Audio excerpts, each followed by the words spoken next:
محترمہ ڈاکٹر فہمیدہ حسین بڑی تالیاں دیں.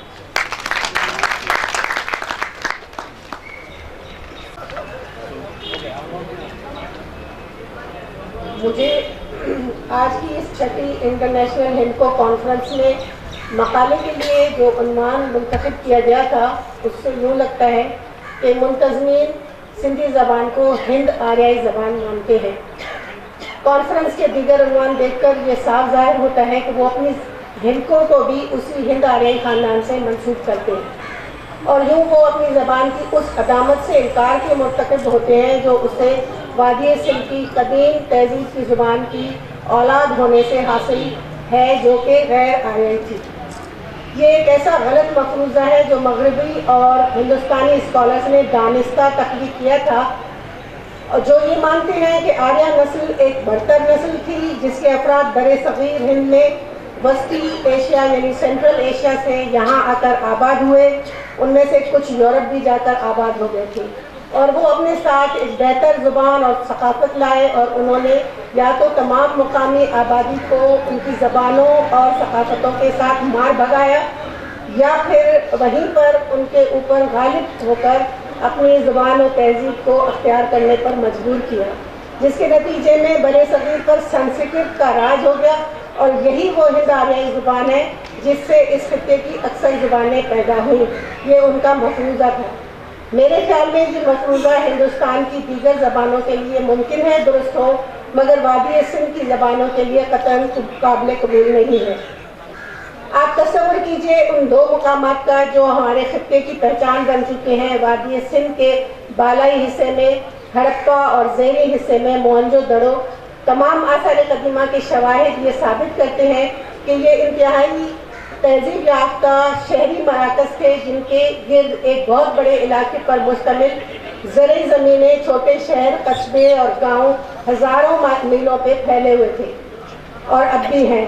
ان شہروں کے لوگ انتہائی تہذیب یافتہ 2 منزلہ پکے مکانوں میں رہنے والے خواندہ لوگ تھے جن کی اپنی زبان تھی جس کو وہ لکھ پڑھ سکتے تھے اور یہ زبان ان سینکڑوں مہروں پر کندہ ملتی ہے جو ان مقامات کی کھدائی سے دریافت ہوئی ہے جو ثابت کرتی ہے کہ یہاں ایک ترقی یافتہ زبان موجود تھی.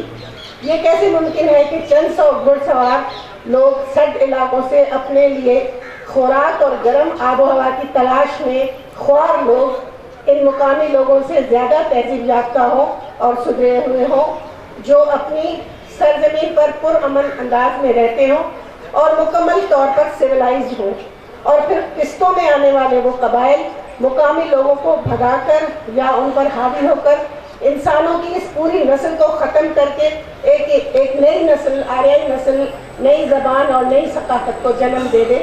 یہ ناممکن ہے. کیا آج ہڑپا اور موہنجو دڑو سے دریافت ہونے والے کلچر کے تسلسل کی نشانیاں ہمارے یہاں موجود نہیں ملتی؟ ان کے ساتھ وابستہ زبان کا تسلسل بھی تو ناگزیر ہے. آریان نسل کی برتری کا مفروضہ دراصل بعض نسل پرست یورپی اسکالرس کا گھڑا ہوا ہے جیسے میکس مولر وغیرہ جو اونچی ذات کے زوم میں شکار برہمنوں سے مل کر اس مفروضے کے ذریعے اس خطے کی آبادی کی اکثریت پر حکومت کرنے کا جواز تلاش کر رہے تھے. آریہ نسل کا چرچا سب سے زیادہ ہٹلر نے کیا اور جرمن قوم کی برتری کو لے کر ہندوستان میں جرمن سے شرمن اور شرما کا تلفظ اختیار کر کے برہمنوں نے اپنے آپ کو شرما کہلانا شروع کیا. اس پس منظر کا یہی مقصد تھا کہ حکومت کو طول دیا جائے. انگریزوں کو ایک بنا بنایا مفروضہ مل گیا یہاں پر اپنی حکومت کو مضبوط کرنے کے لیے اور یہاں کی زبانوں کو ہند آریائی کلاسیفائی کرنے کا مفروضہ دے دیا.